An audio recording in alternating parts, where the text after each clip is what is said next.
बिस्मिल्लाहिर्रहमानिर्रहीम। Dear students, मैं हूं आपका टीचर खलील ख़ान। तो आज हम न्यूमेरिकल स्टार्ट करते हैं चैप्टर नंबर 7 के लास्ट न्यूमेरिकल नंबर 10। उम्मीद है कि आपको ये न्यूमेरिकल्स समझ में आ जाएंगे। तो इस वीडियो को लाइक, सब्सक्राइब और शेयर लाजमी कीजिएगा। तो चलते हैं अपने न्यूमेरिकल की तरफ। और अकॉर्डिंग टू द स्टेटमेंट, लकड़ी के एक ठोस ब्लॉक जिसकी डेंसिटी 0.6 ग्राम सेंटीमीटर का है, वज़न उसका 3.06 न्यूटन है। मालूम करें ब्लॉक का वॉल्यूम।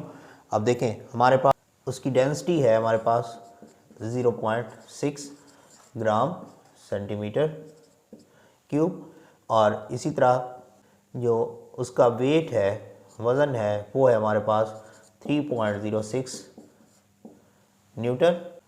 अब ब्लॉक का वॉल्यूम मालूम करना है, और इसी तरह वो कहता है कि इसको हमने पानी में डाला है, तो उसकी जो पानी की या जो लिक्विड है उसकी डेंसिटी जो है वो हमारे पास है 0.9 ग्राम सेंटीमीटर क्यूब, और इसका भी हमने वॉल्यूम मालूम करना है। तो देखें, वो कहता है कि एक ब्लॉक जो है वो हवा में है और इसका वज़न जो है वो 3.06 न्यूटन है, और इसकी डेंसिटी जो है वो 0.6 ग्राम सेंटीमीटर है। इसका भी वॉल्यूम मालूम करें।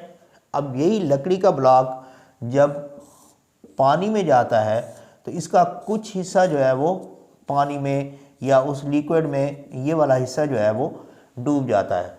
तो इस हिस्से का वॉल्यूम मालूम करना है, और इसमें क्या है हमारे पास, इसकी जो डेंसिटी है वो 0.9 ग्राम ये हमें दी गई है। अब एयर में भी उसका वॉल्यूम मालूम करना है, और लिक्विड में जो हिस्सा डूबा हुआ है लकड़ी के ब्लॉक का उसका मालूम करना है। तो देखें, जब हमने वॉल्यूम मालूम करना होता है तो D इज इक्वल टू क्या होता है हमारे पास, M/V, और V is equal to M/D, यानी कि मास और डेंसिटी हमारे पास होना चाहिए। यहाँ पे हमारे पास है W, यानी कि उसका वेट है, और डेंसिटी है। तो W is equal to mg, और यहाँ से M इज इक्वल टू क्या हो जाएगा, W/g। अब वेट हमारे पास है इसका 3.06/10, तो इसका वेट हमारे पास आ जाएगा 0.306 किलोग्राम। और इसी तरह जब हम इसको ग्राम में कन्वर्ट करेंगे तो हमारे पास आ जाएगा 306 ग्राम। अब हम इजीली जो है इसका वॉल्यूम मालूम कर सकते हैं। तो वॉल्यूम इज इक्वल टू क्या आ जाएगा, M/D, 306/D।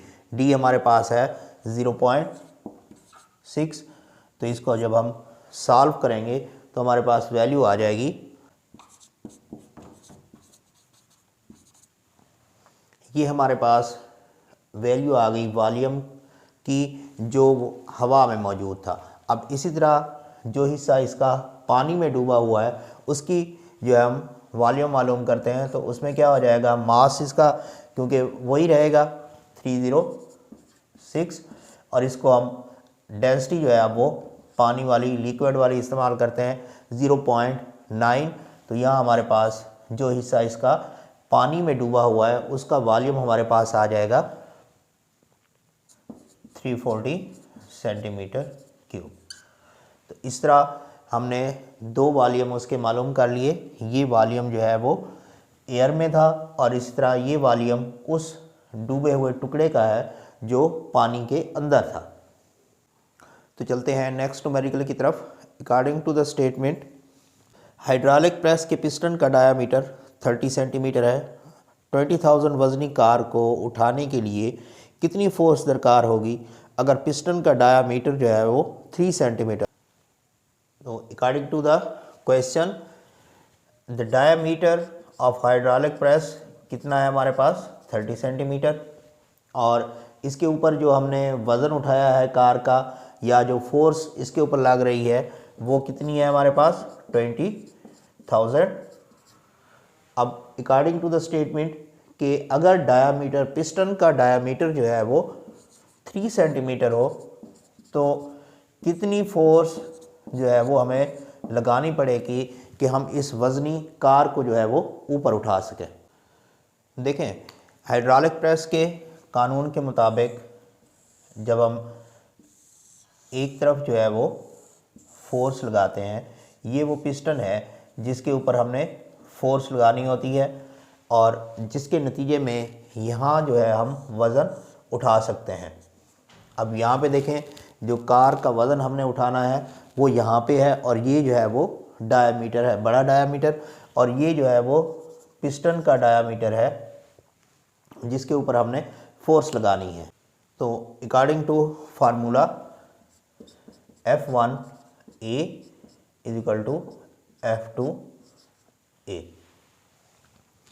अब देखें, ये भी एरिया है किस चीज़ का, ये हाइड्रोलिक प्रेस का, और इसी तरह ये है पिस्टन का एरिया।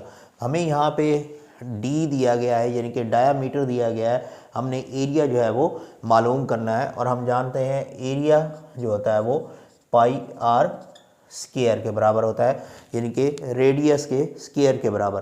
तो हमने यहाँ से रेडियस पहले मालूम करना है, तो D का जो रेडियस हमारे पास आ जाएगा वो क्या होगा, D/2। तो हम इसका रेडियस मालूम करते हैं, R is equal to D/2, तो 30/2 that is equal to 15 centimetre.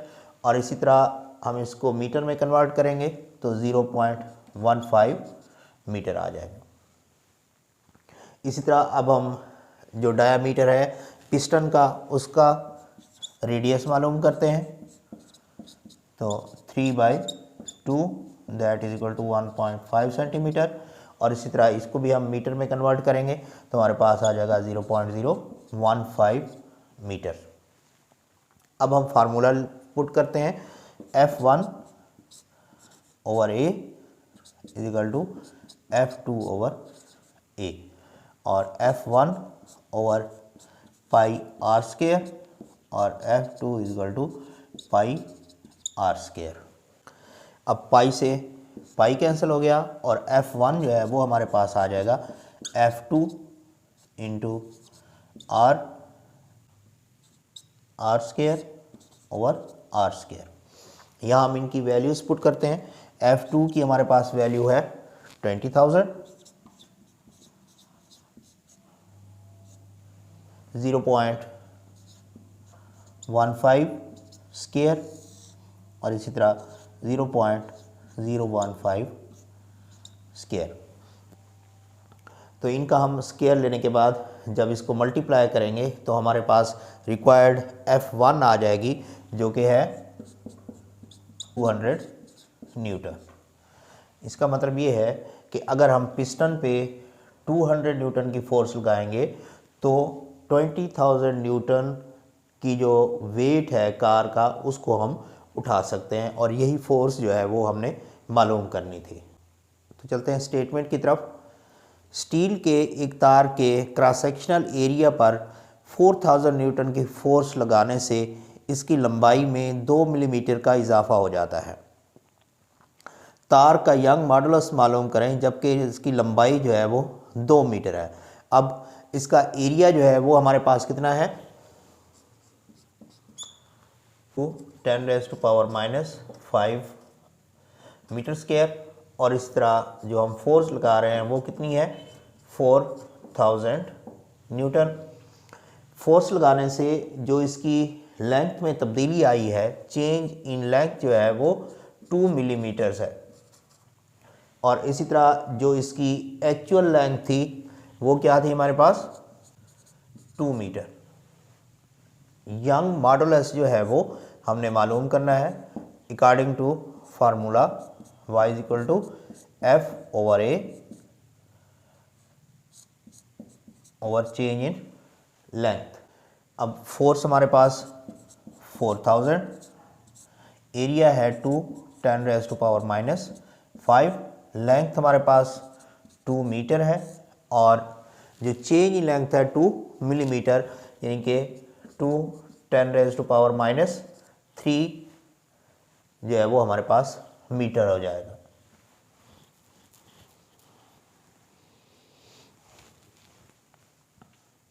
तो इसको पुट करते हैं 2 10⁻⁻3, 2 से 2 कैंसल, इसी तरह ये हो गया। ये ऊपर जाके हमारे पास क्या हो जाएगी 2 10⁻8, और इसी तरह जब हम इसको साइंटिफिक नोटेशन में लिखेंगे तो 10⁻11। तो ये हमारे पास क्या आ जाएगा रिक्वायर्ड यंग्स मॉडुलस।